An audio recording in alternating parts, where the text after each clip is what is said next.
The ideas and content expressed on this podcast are our own and do not reflect the views or opinions of any current or previous employers. Boom. All right, welcome to the Construction Management Podcast, episode 9. As always, Jason and I are sitting here in our state-of-the-art studio. Fancy. And today we're going to be talking about accounting because I'm going to quote Jason Shipe, best quote ever, CMs... Oh, you know what I did? I edited your quote. I changed it. Sorry, buddy. What? CMs are not accountants. They're not accountants. CMs are not accountants, which is what Jason always says. But I actually wrote, CMs were put on this earth to manage construction, not be accountants. Because the last thing you want is a CM managing your books. Yeah. There's one guy that builds stuff, and then there's other people that count beans. They count beans, and that's what it's all about. So, I gotta tell you, I hate the accounting aspect of construction management. I hate it. Yeah. The first time I sat down and had to go through a pro forma or a large set of accounting books for a job, I wanted to scream and run out of the room. I hate it. I always struggled with accounting. When I was going to college, I always struggled with my accounting classes. Because I don't know why I can't just be like, this apple costs $1. If I cut it in half and sell you half, that's 50 cents. Now I only have 50 cents left or whatever. If I sell this apple for $1.50, I made 50 cents. That's it. Accounting. Accounting. But that's not the reality. There's a whole lot more to it than that. I mean, managing construction is definitely also about managing your costs, knowing what they are up front, and then managing them as you spend the money. Because if you're building stuff for a living, you're spending all the money. Oh, you're spending a ton of money. You know, construction is expensive. Yeah. Well, I say that CMs aren't accountants. But that's while I'm being defensive about my CM's poor accounting. They have to. Right. You have to have some level of construction accounting knowledge and understanding before you start a job. Or sometimes we train on the job, so a lot of times we correct things and try to prevent them in the future. For sure. All right, let's do this. Let's talk about. So there's 3 basic budgets, and this is going to be accounting. I want to say 101, but man, it's going to be simpler than that. It really is. It's just build stuff accounting. It's build stuff accounting. We're not going to talk about GAAP or any of the accounting principles or rules or anything like that. This is just stuff that a construction manager's got to know the difference between. So when his accountant calls him up and starts screaming at him about the money he's spending and where he's allocating those funds, he can understand, or she can understand. I want to be gender respectful. Yeah, of course. These days. Anyway, as a construction manager, you need to know where your money's going, what pot it's going into and out of. Side note, I heard an ad on the radio yesterday that was a female construction professional who teaches classes, talking specifically about how this is not just a male industry. Like, there are lots of females in the field doing jobs that either build stuff or support the building of things, and how construction is like, I mean, I think there's as many females as there are males in my line of work here at my community. So that's awesome. Dude, I'm telling you, I've worked with some super talented construction managers, and probably in my top 3 construction managers, one of them is a woman. Yeah. And she was fantastic. Although it did help that she had a degree in architecture. Yeah, she was like way smarter than she everybody around there. She was the smartest person in the room, and it really used to piss me off. Yeah. Anyway, sorry, I didn't mean to digress. She knew it. All right. Anyway, so there's three kinds of budgets. We have our direct costs, so our base building budget, and that is exactly what it's going to cost us to build this product or this building. Sure. That's materials and labor. That's your known fees, your architectural fees, your permitting fees. I'll throw windows as an example out there, because when you're putting together your base budget, what it's going to cost, you know how much your windows are going to cost Sure. for the project because you've sent it out you've gotten all your bids back. You know what the project is going to cost. Yeah. That's your basic budget. Then over and above that, you've got your indirect costs or your overhead. And that's going to depend on the size of the company that you work for, how much of overhead is allocated to your job or whatever, or out of your budget. So that's going to be your payroll, office supplies, insurance, your boss's paycheck, or a portion of your boss's paycheck, depending on the size of your company. Interest on loans, marketing, your carry costs, or what it actually costs you. If you purchase the land, the interest on that loan, that's your carry costs, how much that costs you every month that you haven't delivered this product and gotten it paid for.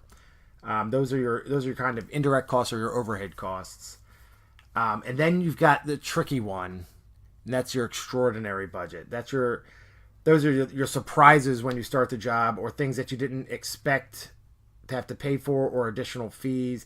That can be the biggest one, probably in our line of work, in the projects that we're building, is probably stone or a building pad that's not. Yeah, you run into rock, or you run into soft ground, shit pad, something like that. Exactly. Something where, and you have to know how to allocate that, right? So the direct costs, or the base house or the base building budgets, is probably the easiest to manage. What do you think? I mean, yeah, because you can spend time scrutinizing that. I mean, the base budget is based on your plans and your layout, so you know what materials you're putting into it. The overheads are all of your variable things. Not necessarily all variables, but like the things that you can't. Actually, I take that back. Your extraordinaries are the things that you can't necessarily pin down, that you're basing on how long is it going to take us to build and sell. Yeah. Or how much money should we allocate if we're going to run into rock and we have to spend extra time bringing in a hoe ram or jackhammer or something to cut it out of there. So let's zero in on those extraordinary costs, because really I think that comes down to experience, right? Right. So if let's say your boss comes to you and says, here are your budgets. You need to review these and see if we missed anything. So the first thing you're going to do, right? Obviously, you're going to look at your base building. You're going to review that budget and look for problems. If you don't see a number for windows, probably that budget's not good. If you don't see doors, if you don't see lumber, concrete, if you're missing some major aspect of the build, sure, you can send that right back to your accountants or your purchasing department or your boss or whoever gave you that budget. If you're the one that or did yourself, and say, whoops, I missed a large portion of this budget. And make sure that it's in there, right? So that's your direct costs. Indirect, most construction managers probably don't have a whole lot of control over that. No. That's going to be kind of dictated by their manager or their accounting department, or, purchasing department, whoever. But you can review it just to make sure you understand what's going on in there.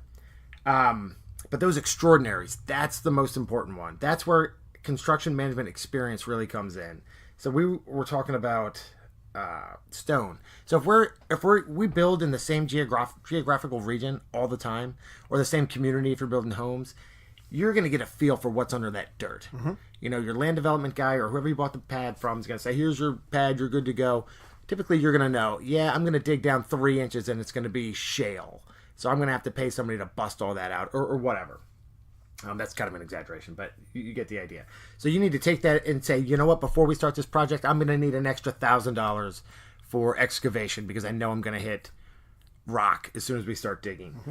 Or when you're reviewing your plot plan, you say, you know what, my accountant, my purchasing department only budgeted for a 20-foot driveway. Well, this driveway is 60 feet long. You're going to need more asphalt or concrete or whatever your driveway's made out of. If you're a big green bean, maybe you're using like a grid. What do they call those? Geo-grid? Yeah. I don't know. Whatever. You're going to need more of them because the driveway's longer. So that's really important. What else? When you're looking at starting a job, what else are we looking for? One that we run into out here is that we don't necessarily always require handrails or... it's a good one. Or stair rails. Yeah. And...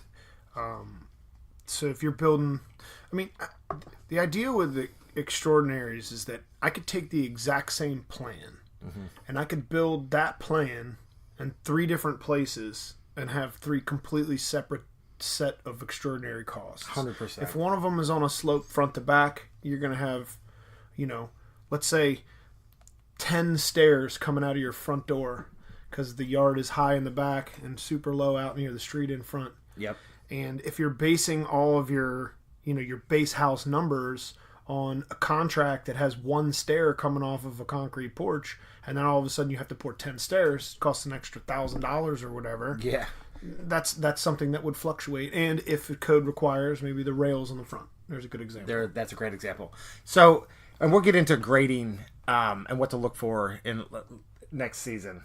That's right, I said next season. Next season? I like it. You know what another one is, and this comes down to experience, is something that's going to be in your extraordinary. So you're going to have a budget for dumpsters and porta potties, but you can blow that out of the water. Like always. So it's funny, I looked at a project yesterday, and the person I was walking with, and they were like, I think I'm going to need a dumpster for this. And I'm looking at the amount of demo we're going to have to do.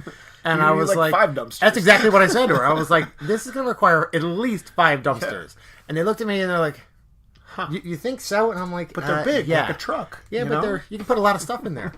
Like, you can't put 16 kitchens in there. You know what's funny is we talked about dumpsters on that trash podcast that we did, and I immediately got a phone call from my buddy. I think I might have even talked about this, where he was like, your assessment on how much dumpsters cost and how much you use is like way off for a guy like me. He's like, maybe in a big production job, but he's like, they're way more expensive. And is he doing commercial work? He's doing like custom renovation stuff. Oh, I got you. The cost per dumpster was per more. Dumpster. Yeah, tell him to grow up, man. Tell him to play with the big boys. Yeah, right.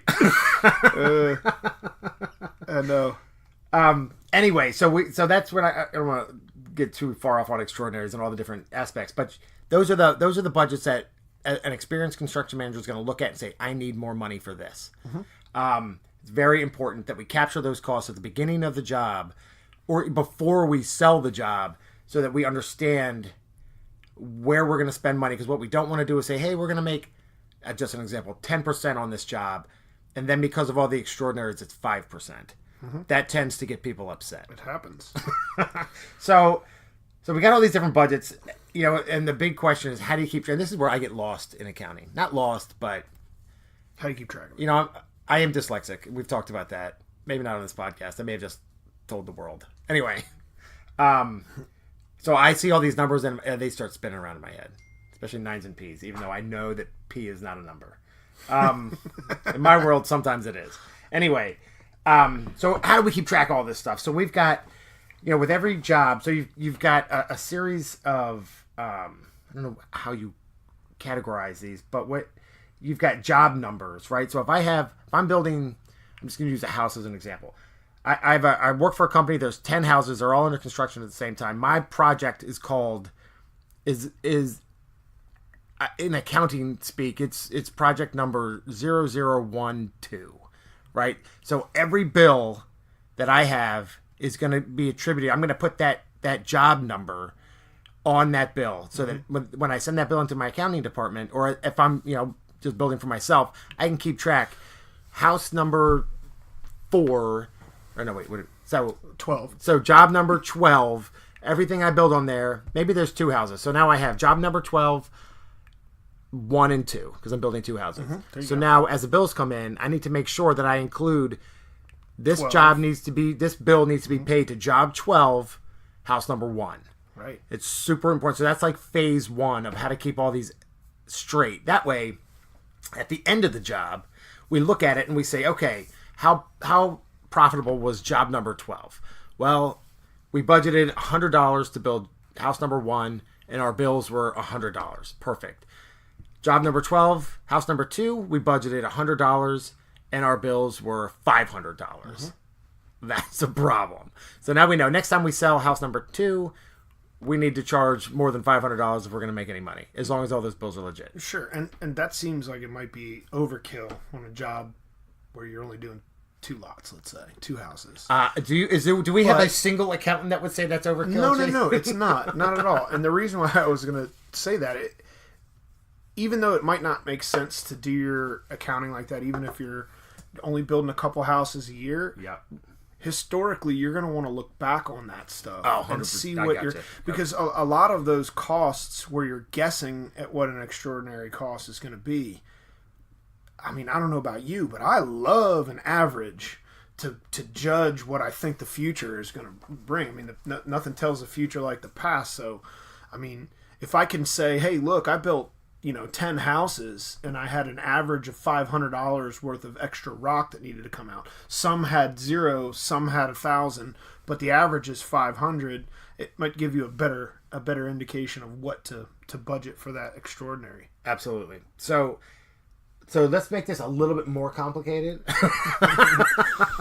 So we've got our job number, which is going to be different from our overhead number, because we're going to have another accounting designation for overhead, so that when bills come in, we know this either goes to the job or this goes to overhead. So on top of that, we're also going to have cost codes. Essentially, they are task categories. So to give you an example, I'm just going to make this up. When we pay the plumber, that will go to cost code 56. We pay the HVAC contractor, that's going to go to cost code 58, and that is completely made up, by the way. So when I get a bill from the plumber, or he says, hey, I'm finished with this work, here's my invoice, I can take that, and I'm going to put my job number, my lot number, or my building designation number, and the cost code on it. So when I send it to accounting, they know, okay, this is for our base house. This is going to this base house for this job. Yep. And that way you can track everything. And every task has its own designation. And one of the benefits to that is if you have an extraordinary cost, I'm just going to pick on plumbing. So plumber comes out and says, hey, due to unforeseen circumstances or whatever, I need extra money to complete this job. As a construction manager, you've told them, no effing way, get out of my face. But they come back and they convince you that it's legitimate, and you agree, and you say, okay, now when that bill goes in, you're going to mark it as an extraordinary. You're going to put it to the same cost code, but it'll be an extraordinary cost, so that we can differentiate between what was base house and what that extra cost was. And just like Jason was saying, historically, we can look back at that and say, oh yeah, next time we budget a house, this is either going to be something that we need to account for, or maybe it was an anomaly and it's just a one-off. But at least we know the difference as we're going forward, and that's how we're going to keep our numbers straight. I'll be totally honest with you, Jason. When I was running my own company, I wish that I had taken the time to categorize all my expenses and to know exactly what every job cost me, because I was doing so many jobs. I was like, I don't have time for this. And it got to the point where I knew I was making money, but I didn't know how much money I was making per job. And it made estimating bigger jobs so much harder. I bet. Because like you were saying, I didn't have that historic reference to go back and say, oh, I know what this job's going to cost me. So I actually lost out on a couple of jobs because my numbers were so different than everybody else's. And some of them, I mean, I had very little overhead. So sometimes people would look at my number, even though my profit margin was, we'll say 50%, my number was still lower than other companies because I didn't account for a bunch of other things. Because you didn't have to pay 9 other people. Right. And I lost work because they were like, your number's too low. We don't think you're capable of doing this. And I'm like, no, I don't have any overhead. And they're like, no. We don't think it, because my accounting side wasn't on par with some of the other guys. They just assumed that my constructability of the projects wasn't going to be good either. And I lost work because of that. So, I mean, I still made a bunch. Anyway, it's neither here nor there. A bunch. Anyway, so, we're talking about accounting today. It's not super exciting, but it's super important.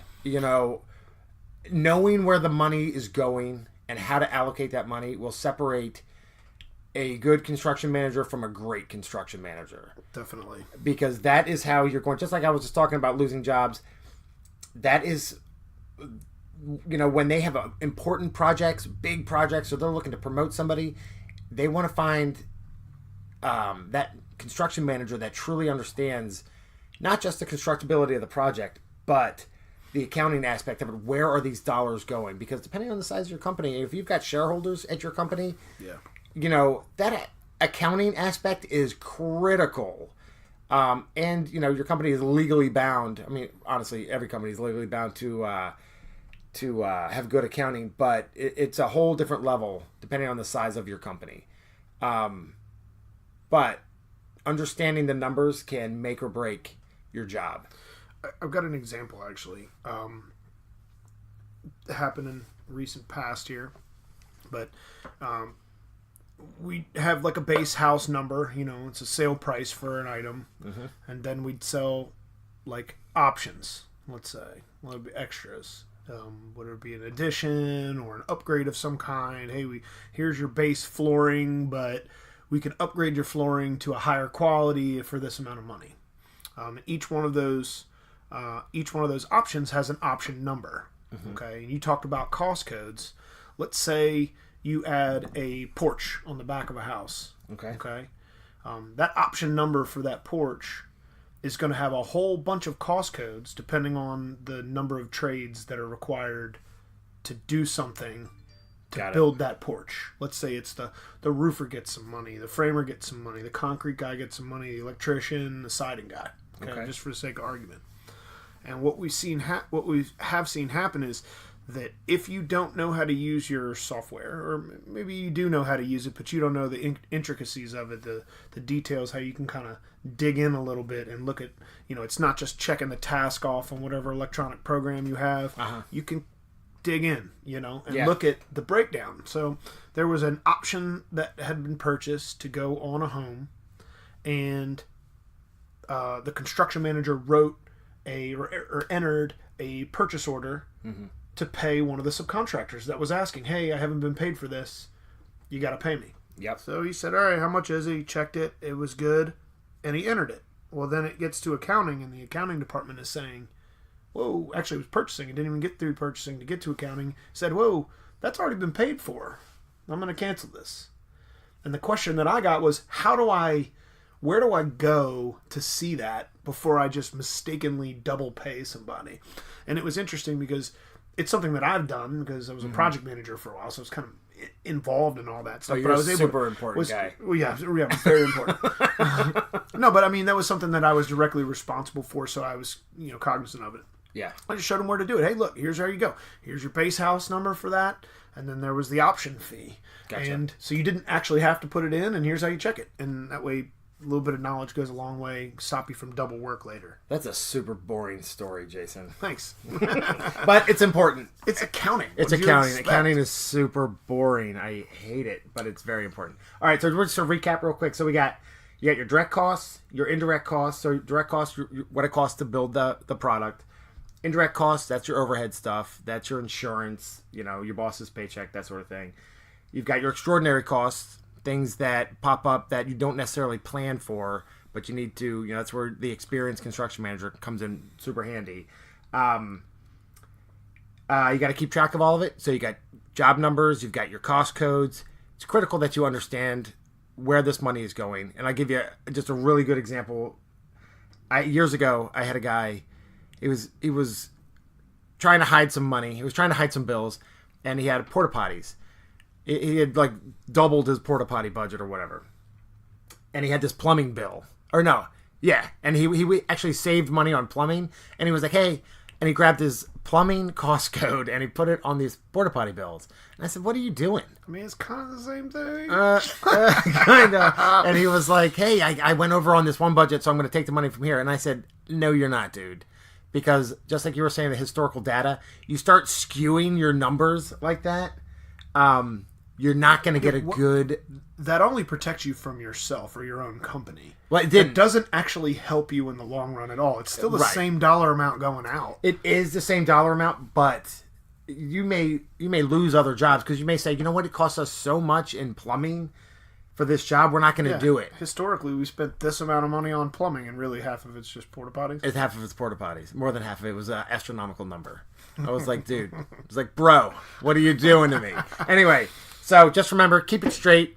Keep it straight. It's important. If you have any questions about how your company, the accounting programs that your company works for, go talk to your accountant. They love that stuff. It's going to be different every place you go. You are going to have to learn the ropes of the organization you're working with them for. So. Yeah, and they're going to love to talk to you about it.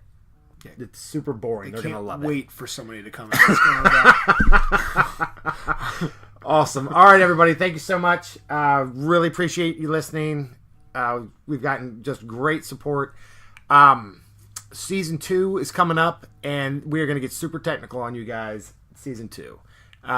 Anyway, hopefully it will be better than this podcast. Hopefully it'll be more interesting. That's for sure. All right, everybody. Thanks so much.